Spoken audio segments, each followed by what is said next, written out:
ఇప్పుడు చూడని పాలన ఈ మాదిరిగా ఇచ్చిన తర్వాత మరి ఎందుకు ఈ మాదిరిగా రిజల్ట్స్ వచ్చాయి? కనీసం ఇవేవి చేయకపోయిందంటే సరేలే ఇవన్నీ చేయలేదు కాబట్టి ప్రతిపక్షంలో కూర్చుంటున్నాము అనే దానికి అర్థం ఉండేది, ఇంత బాధ కూడా ఉండేది కాదు. కానీ ఇన్ని చేసిన తర్వాత, ఎప్పుడు చూడని మార్పులు తీసుకొచ్చిన తర్వాత ఇటువంటి రిజల్ట్ చూసినప్పుడు నిజంగా బాధ అనిపిస్తుంది. ఇంత జరిగిన తర్వాత కూడా ఏకంగా 40% ఓటు షేర్తో ఈరోజు ప్రతిపక్షంలో ఉన్నాం. ఇంత జరిగిన పిమ్మట కూడా ఈ రోజుకి కూడా మనం చేసిన మంచి ఎక్కడికి పోలేదు. మనం చేసిన మంచి ఈ రోజుకి కూడా ప్రతి గడపలోనూ కనిపిస్తుంది, ప్రతి కుటుంబానికి తెలుసు. ఇంతకుముందు గతంలో ఎప్పుడు జరగని విధంగా నా కుటుంబానికి, నా ఇంటికి మంచి జరిగింది, అది వైఎస్ఆర్సీపీ పాలనలోనే జరిగింది అన్నది ప్రతి ఇంటికి తెలుసు. ఆ చేసిన ఆ మంచి ఎక్కడికి పోలేదు. ఆ మంచి ఎప్పటికీ మనకు శ్రీరామ రక్షగానే బ్రతికే ఉంటుంది. మనం చేసిన ఆ మంచి బ్రతికే ఉంది. విశ్వసనీయతకు అర్థం చెబుతూ జగన్ ఏదైనా చెప్పాడు అని అంటే మాట తప్పడు, మాట మీద నిలబడతాడు, మాట తప్పని పాలనే తాను ఇచ్చాడు అన్న విశ్వసనీయతకు అర్థం చెబుతూ మనం అందించిన పాలన కూడా ప్రజలు మర్చిపోరు. ఈరోజు కూడా ఈరోజు ప్రతిపక్షంలో ఉన్నా కూడా నేను చెప్తా ఉన్నా, గర్వంగా కూడా చెప్తా ఉన్నా, ఈరోజుకి కూడా జగన్ అబద్ధాలు ఆడడు, జగన్ మోసం చేయడు. మళ్ళీ చంద్రబాబు చెప్పిన మాదిరిగానే అంతకన్నా ఎక్కువ అబద్ధాలు మనం చెప్పుంటే బాగుండేదేమో, ఆ 10% మనతోనే నిలిచి ఉండేవాళ్ళేమో, అలా చేసుంటే బాగుండేదేమో అని చెప్పి కూడా చాలామందికి అనిపించవచ్చు కూడా. మరీ జగన్ ముక్కుసూటి మనిషి, మరీ జగన్ రాజకీయాలలో మరీ నిజాయితీగా ఉంటాడు, ఇంత నిజాయితీగా ఉండడం కరెక్ట్ కాదేమో అని. కానీ ఒకటే చెప్తా ఉన్నా, ఓడిపోయిన పర్వాలా, అధికారం కోసం అబద్ధాలు చెప్పడం, అధికారం కోసం మోసం చేయడం ధర్మం కాదనే, న్యాయం కాదనే జగన్ ఎప్పుడు నమ్ముతాడు. 2014లో కూడా ఇదే నమ్మాను. సాధ్యం కానిది సాధ్యం కాదు అని నేను చెప్పాను. చంద్రబాబు నాయుడు ఏమో వ్యవసాయ రుణాలు మాఫీ దగ్గర నుంచి అన్నీ కూడా చేస్తానని చెప్పి, ఆ తర్వాత మళ్ళీ 2019 వచ్చేసరికి చేయక ప్రజలు రెట్టించిన ఉత్సాహంతో మళ్ళీ మనల్ని తీసుకొచ్చారు. మళ్ళీ ఈరోజు కూడా అదే జరుగుతుంది. 2029 వచ్చే నాటికి వచ్చేసరికి చంద్రబాబు నాయుడు చెయ్యని హామీలను, మోసం చేసిన పరిస్థితులను ప్రజలు ఏ స్థాయిలో గుర్తుపెట్టుకొని మళ్ళీ మనల్ని ఆశీర్వదిస్తారు అని అంటే, చంద్రబాబు నాయుడుకు సింగిల్ డిజిట్లలోనే నెంబర్స్ వచ్చే పరిస్థితి కూడా ఆ రోజు కూడా దూరంగా లేదు. ఇది వాస్తవం. ఈరోజు మనం చేసిన మంచి ఎక్కడికి పోలేదు. మనం విశ్వసనీయతతో చేసిన రాజకీయాలు కూడా ఎక్కడికి పోలేదు. ప్రజలకు మళ్ళీ దగ్గరయ్యే కార్యక్రమాలు, ప్రజలకు తోడుగా ఉండే కార్యక్రమాలు, ప్రజల తరపున పోరాటం చేసే కార్యక్రమాలు కూడా జరుగుతాయి. అసెంబ్లీలో బహుశా మనం చేయగలిగింది తక్కువే ఉంటుంది, ఎందుకంటే మనకు వచ్చిన సంఖ్యాబలం కూడా చాలా తక్కువే. పైగా కౌరవ సామ్రాజ్యం లేకపోతా ఉన్నాం. ఏకంగా స్పీకర్ పదవికి తీసుకోబోయే వ్యక్తి ఎంత సిగ్గు లేకుండా సోషల్ మీడియాలో వైరల్ అవుతూ ఉంది వాళ్ళు మాట్లాడుతూ ఉన్న మాటలు. ఒకడంటాడు జగన్ ఓడిపోయాడు, ఇంకా చనిపోలేదు అని ఒకడు అంటాడు, ఇంకా చావలేదు అని ఒకడు అంటాడు, ఇంకొకడు అంటాడు చచ్చేదాకా కొట్టాలి అని ఇంకొకడు అంటాడు. నిజంగా ఇలాంటి కౌరవ సామ్రాజ్యంలోకి మనం పోతా ఉన్నాం. ఆ వ్యక్తి ఇప్పుడు స్పీకర్ కాబోతున్నాడట. ఇలాంటి పరిస్థితుల మధ్య ఆ కౌరవ సామ్రాజ్యంలో అసెంబ్లీలో ఏదో మనం చేయగలుగుతామని చెప్పి నాకైతే నమ్మకం లేదు. కానీ పాపాలు పండే కొద్దీ ప్రజలతో కలిసి ప్రజల మధ్య నిలబడి పోరాటం చేసే కార్యక్రమాలు అయితే రాబోయే రోజుల్లో ముమ్మరంగా స్పీడ్ అందుకుంటాయి.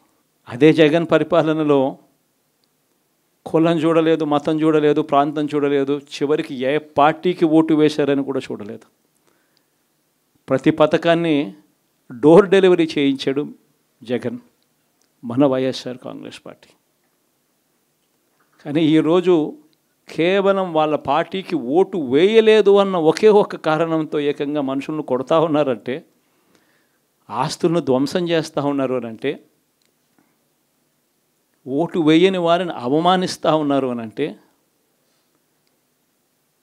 నిజంగా ప్రతి గ్రామంలోనూ ఇంత అన్యాయంగా వ్యవహరిస్తున్నారు అని అంటే, శిశుపాలని పాపాలు పండడం చాలా వేగంగా పడతా ఉన్నాయి. పాపాలు పడ్డే కార్యక్రమాలు ఎప్పుడు చూడల. మన పరిపాలనలో, మీ జగన్ పరిపాలనలో ఏకంగా మేనిఫెస్టో అన్నది ప్రతి గవర్నమెంట్ అధికారి ఆఫీస్లో కనిపించేది. కలెక్టర్ల కార్యాలయాల్లో మొదలు పెడితే సెక్రటరీల కార్యాలయాల దగ్గర నుంచి, హెచ్ఓడి కార్యాలయాల దగ్గర నుంచి ముఖ్యమంత్రి కార్యాలయాల్లో మన మేనిఫెస్టో కనిపిస్తూ ఉంటే, కనిపించే పాలన మనదైతే, ఇప్పుడు హోర్డింగులు పెడుతున్న రెడ్ బుక్స్ అని, రెడ్ బుక్ అని హోర్డింగులు పెట్టి, ఆ రెడ్ బుక్లో కక్ష సాధింప చేయబోయే అధికారులు ఎవరు, ఎవరిని కొట్టాలి, ఎవరిని నాశనం చేయాలి అని చెప్పి ఏకంగా పేర్లు రాసి రెడ్ బుక్ అని చెప్పి దాన్ని ప్రకటించి ఏకంగా హోర్డింగులు పెట్టి, ఆ రెడ్ బుక్ అనేది ఏదో ఘనకార్యం చేస్తూ ఉన్నట్టుగా ఆ రెడ్ బుక్స్లో ఉన్న పేర్లన్నింటినీ కూడా మేము వాళ్ళని కొడతాము, వాళ్ళని చంపుతాము, వాళ్ళ మీద అఘాయిత్యాలు చేస్తాము, అన్యాయాలు చేస్తాము అని చెప్పి ఏకంగా నిస్సిగ్గుగా దౌర్జన్యం చేస్తూ ఉన్న పరిస్థితులు కనిపిస్తూ ఉన్నాయి. శిశుపాలని పాపాలు వేగంగా పడుతూ ఉన్నాయి. మొట్టమొదటిసారిగా కేంద్రంలో కేవలం 272 స్థానాలకు 273 స్థానాలకు గాను మెజారిటీ రావాలనంటే 240 స్థానాలకి వచ్చి ఆగిపోయింది బీజేపీ. 240 స్థానాలకి ఆగిపోయిన పరిస్థితులు మొట్టమొదటిసారిగా కేంద్రంలో ఉన్న పార్టీకి పూర్తి మెజారిటీ లేదు. 240 స్థానాలకి ఆగిపోయిన పరిస్థితులు. మరో పక్క చంద్రబాబు నాయుడు గారికి 16 స్థానాలు అంటాడు. ఎన్డీఏలో తానే చక్రం తిప్పుతా అన్నట్టుగా మోడీ పక్కనే కూర్చొని కనిపిస్తాడు. మరి ఇలాంటి పరిస్థితుల్లో కూడా రాష్ట్రానికి రావాల్సిన ప్రత్యేక హోదా అడక్కపోవడం, ఇలాంటి పరిస్థితుల్లో కూడా రాష్ట్రానికి రావాల్సిన ప్రత్యేక హోదా అడక్కపోవడం, అడిగి సాధించుకోకపోవడం, శిశుపాలని తప్పుల్లో, వరుస తప్పుల్లో, పాపాల్లో ఇవన్నీ కూడా బాగాలే. ఇటువంటి పరిస్థితుల్లో కూడా రాష్ట్రానికి రావాల్సినవి, కావాల్సినవి అడగలేని పాలన, అడగలేని మనిషి రాష్ట్రానికి ఏం సమాధానం చెప్తాడు, రాష్ట్ర పిల్లలకి ఏం సమాధానం చెప్తాడు, రాష్ట్రంలో ఉన్న యువకులకు, పిల్లలకు ఏం సమాధానం చెప్తారు? శిశుపాలని పాపాల్లో ఇవన్నీ కూడా ఇప్పటికే వేగంగా కూడా అందుకుంటా ఉన్నాయి. అదే జగన్ ఉండింటే, అదే వైఎస్ఆర్ కాంగ్రెస్ పార్టీ పాలన ఉండింటే ఈ పాటికే విద్యా దీవెన బటన్ అయిపోయి ఉండేది. జనవరి, ఫిబ్రవరి, మార్చికి సంబంధించిన క్వార్టర్కి సంబంధించిన Vidya Deevena fee reimbursement pending.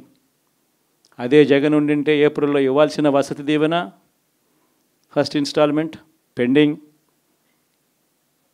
ఇప్పటికే రైతు భరోసా పెండింగ్, అమ్మఒడి పెండింగ్,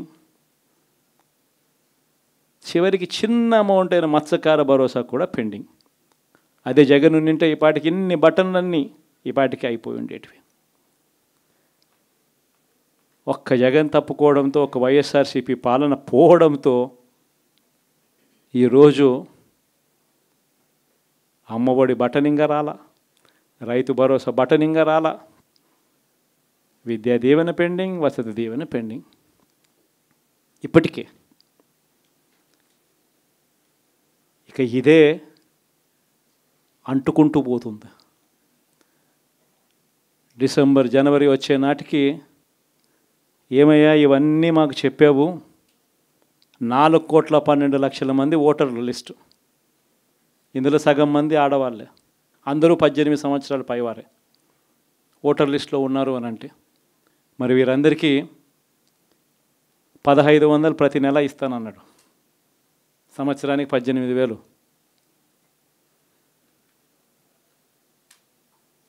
ఇందులో పెన్షన్లు తీసుకునే వాళ్ళు ఒక 30 లక్షల మందిని బహుశా ఆడవాళ్ళకి పక్కన పెట్టినా కూడా 60 సంవత్సరాల పైన ఉన్న వాళ్ళు అని పక్కన పెట్టినా మిగిలిన 1,80,00,000 మంది ఎదురు చూస్తున్నారు.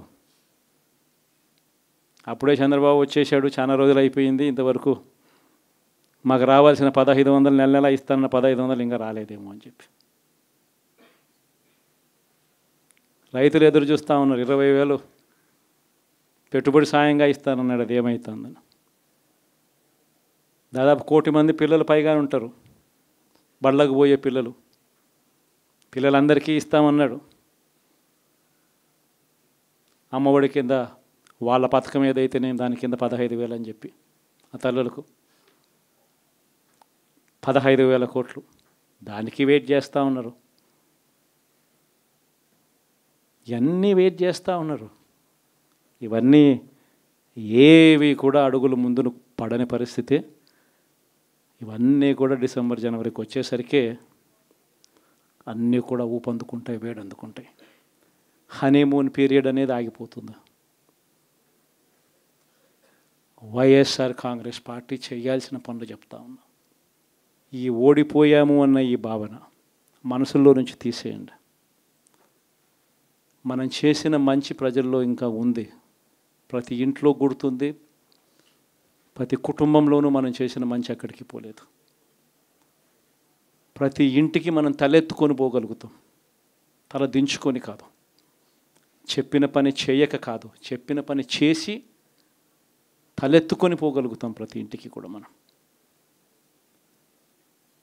కేవలం చంద్రబాబు నాయుడు ప్రలోభాలకు మోసపోయిన పరిస్థితుల మధ్య మనకు అంతో ఇంతో అపజయం ఏదైనా జరిగిందేమో.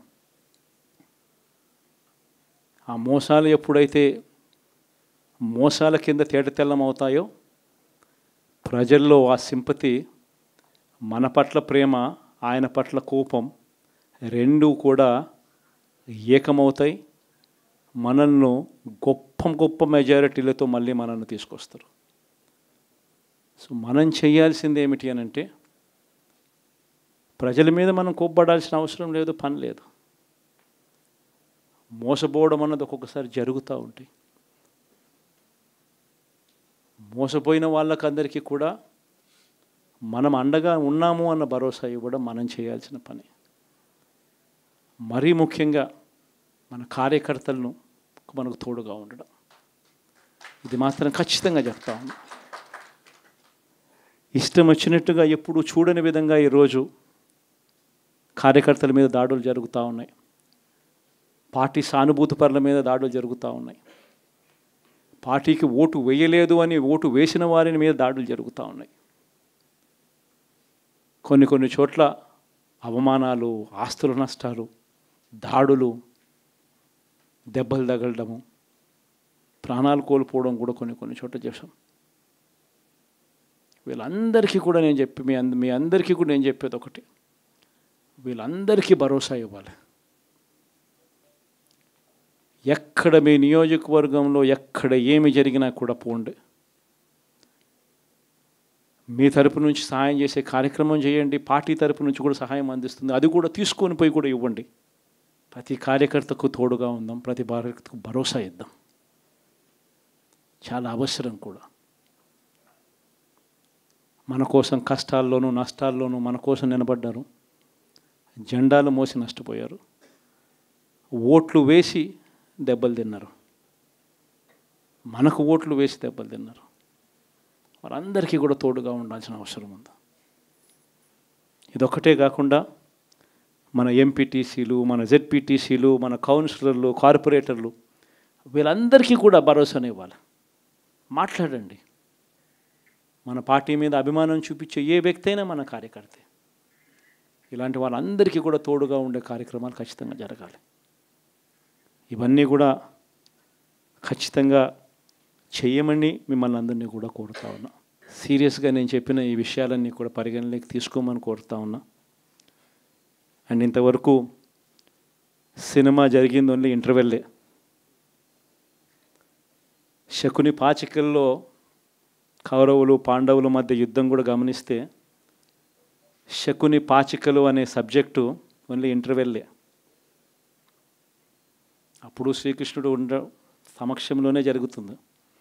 శ్రీకృష్ణుడు ఉండగానే పాండవులు ఓడిపోతారు.